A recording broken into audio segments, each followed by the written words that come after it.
Hey guys, Phoenix and Reagle here again from the Part-Time Nerd, bringing you another build from Reagle, actually one of the hosts of our show. He is now taking on his engineer, which is once again Sylvari. Awesome, wicked area, wicked view. Sorry, I'm just gonna represent Sylvari here in our videos. Uh, You apologize too Sylvari, much. You can tell we're Canadian. we're totally Canadian, dude. I will fully be knocked over by someone else in the subway. I'll get up, be like, "Oh my God, I'm sorry, I was in the way. I didn't mean to." Totally true Canadian here. All right, let's move on to Regal's build of his engineer. So go on into it. What the hell are you wearing on your head? Oh man, this is actually the what was it called? The Four Seasons. Yeah, the The Four four Seasons. seasons. The The Winds four of seasons. Bazaar. Yeah, this was the helmet that you could get at the end of that thing. Oh, nice, nice. That looks. Pretty sweet, actually. I've seen it once. I think it does look rather Yeah, I interesting. got the sexy radiant armor things, and I've been farming like crazy for the Orion stuff, so that's why I've got myself that Orion chest piece and boots. Nice. Still need the pants, but whatever. As cool as they look, though, what are the stats on them? What are the stats? That's right. All stats. All stats. All stats. That's the fun stuff. Now, I'd like to say that they Copyright are music. all stats, but unfortunately, I'm still working on it because I don't have nearly as much luck as Phoenix does when it comes to getting those charged quartz. I get a bonus crystal like every day out of my engineer. So like I have the luck of I don't even know what. I get a bonus one every day. But anyway, that is the main goal of this build, and you will see it in my accessories as well eventually. Right now, not quite there yet. Takes a little bit of work, but it's going to get there. It's going to be all stats across the board. And the reason for this is because the engineer does damage in every single way. It does condition, does critical, it does regular power based damage, and it does it through almost pet nature in some cases. But my build's not pet nature, it's actually elixir nature. And we're going to go over to uh, the traits. We're actually gonna skip on the weapon for a second because the engineer is a little weird when it comes to weapons, and we're gonna go Yeah, over to it's very handy for the engineer. Engineer only really has two or three weapons that he can use, so you're mainly using kits. So it's mainly just jumping into the traits and skills for the engineer. It kind of cuts that whole section for us. That's right. We'll explain it a little bit because I do like using the rifle, but we'll leave Mm. that for now. So traits, yeah, I have power and precision lines here, as you can see. So way up here at the top, 30 in power, and that's because I have increased power by 300.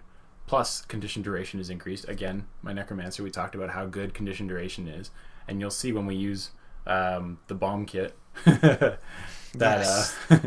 I love the bomb kit, man. When we use the bomb kit, there's tons of conditions within there. Moving up the line, this one is actually really simple, guys. You just pick the traits that work towards grenades. Explosives have 15% chance to cause more bleeding. Explosive damage is increased. And finally, up here at the top, you can throw your grenades farther, and you can throw an extra grenade. So usually you throw only two. This one lets you throw three with the Grandmaster. It's definitely a Grandmaster trait. Not only it has the longest freaking range, man. It says 1500 range, plus a little more of that because of the AOE attack of the grenades.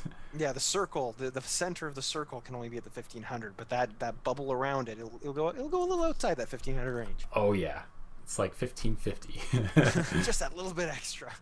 Yeah, so we're gonna move down the line from that. We've got a little bit more precision added and a little bit more condition damage added. Again, because we're all stat, we can basically make use of almost any stat, but we're trying to focus a little more on the damage side in this case, since we can shoot from so far away.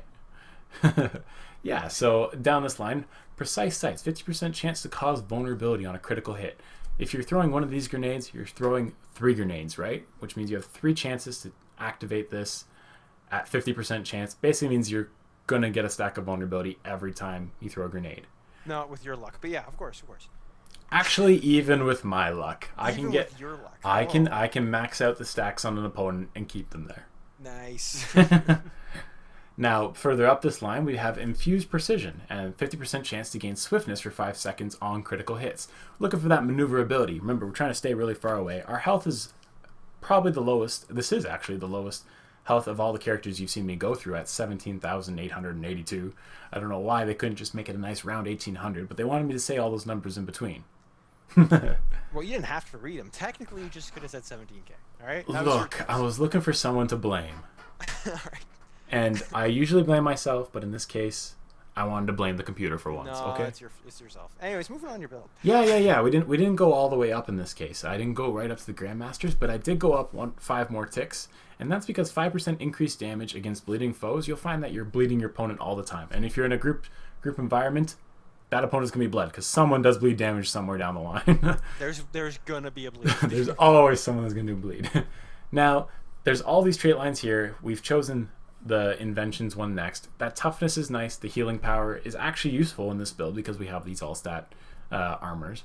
And we have this plus 5% of your toughness is converted to power. Again, we're looking for that damage. And again, I put another little 5 points of traits into here, not only because I had no choice, but because I found this mini skill more useful than one of the main traits. And in this case, it's all heal skills recharge when health reaches 25% health. We were talking about if you get into close, you're probably going to be into trouble because your health is so low. Well, you get below 25% health real quick. So that means your heal skill is going to recharge really, really quickly. Talking about skills. Now, the engineer has a bunch of them, and that's because their skills become their main weapons in most cases. For example, we're talking about the grenade kit in this case. It does take up a slot, but if you notice, the engineer's got so many F1 abilities that it doesn't really matter.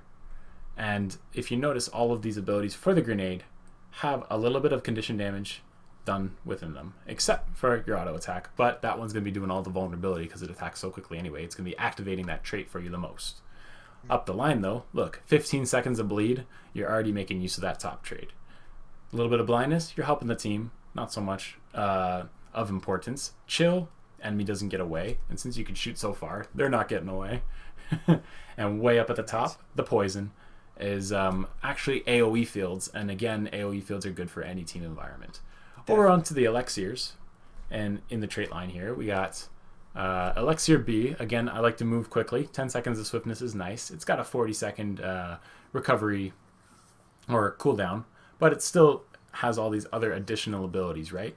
You're gaining the little bit of extra might, do a little more damage. You're gaining the retaliation. Retaliation, as we know, just messes up most enemy builds because they want to rapidly kill you, and like this rapidly hurts themselves.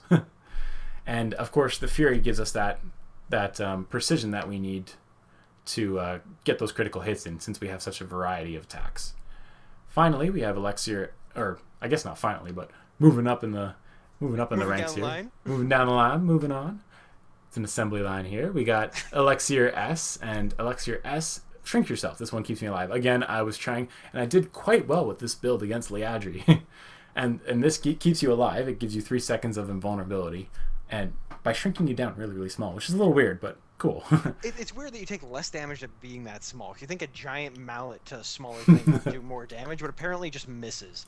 You would think so, right? I know. Now this one can often get traded out, and so if say you're good, you're fine, you're far away, you're not taking too much damage, or it's a really boring NPC that doesn't move, switch this out to Elixir U. What this gives you is quickness for 6 seconds. It does make you take 25% more damage, but that quickness is really nice. Plus, you don't get to regenerate your endurance as much, but again, we're looking at lazy bosses here. There's a lot of those, believe me. Now, we'll jump up to my elite skill here. I have Take Root in here right now. This skill, I change a lot depending on the situation. Again, Take Root, that invulnerability is really nice. If you're in trouble, you don't have a lot of health, you've used your heals, you're going to use this. Once again, that's a race skill, though. So every class sort of has a sort of summoning race skill. So we get invulnerability as Sylvari, but other races will get things like summon a Warband, summon the Hounds of Balthazar. It's really good, too, because that's summoning. So every race has their own sort of summoning skill, which is handy. But this is a race-specific one. That's right. And for that very specific reason, say you're an engineer of another class, I highly recommend the Supply Crate. Request Massive Supply Drop, complete with turrets and bandages. You get a couple turrets. You get a whole bunch of healing, not only for yourself, but for your team. This one I've seen a lot actually in structured PvP, just because you plop that down on one of those capture zones and you own the area. Nice.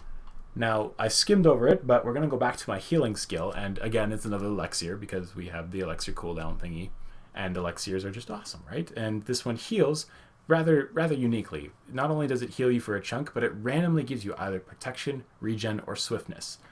All of those are good. I don't know why you wouldn't want any of those. And in most cases, none of those are game changers, right? Yes, regen for 10 seconds, giving you an extra 1,000 health is nice. But that's really only about 100, 150 per second. So it's not really a game changer within the build. Any of those is a nice bonus. And I like a little bit of randomness in my builds. And that pretty Uh, much covers it, except for your weapon. What weapon do you use other than the weapon kit? I know most of the time I see you with your NG, you're always with the bombs, but when you don't have the bombs, what do you use? that's right. Yeah. So again, we highly recommend to have all three in this case because if you look at the weapons for engineer, he's only got three. Is that many?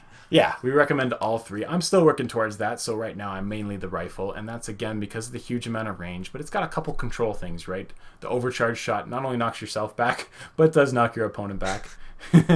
It's always and fun to watch. and it's got a cool little leap ability that lets you get into places that you probably shouldn't. And that pretty much covers your NG. Now, guys, we did say we would bring you all 8 of Regal's classes for the build videos, but we recently went through all his classes. There's a couple he hasn't used very recently, and unfortunately, they got changed with a recent patch, all the skills and traits and everything like that. And Regal still really hasn't had a moment to go through them to see really how he wants to build his characters. So check us back in the next couple weeks. We'll be trying to bring you the final 3, final 3 or 4. It's still 4 See, more, we got right? the ranger, the thief, And the and the Ellie. Ellie. So 3. Three. So 3 more. So Regal will be working on that, but for now we're going to leave you with the 5 we've done for now. But Regal does have to go through the build sort of see how he wants to build them now because a lot's changed in the classes since day one. A lot of builds have been sort of completely reworked, skills change, traits change. But we hope these 5 videos have been a little informative for you and they sort of give you an idea of where we're coming from when we do our dungeon walkthroughs and all our content walkthroughs for you.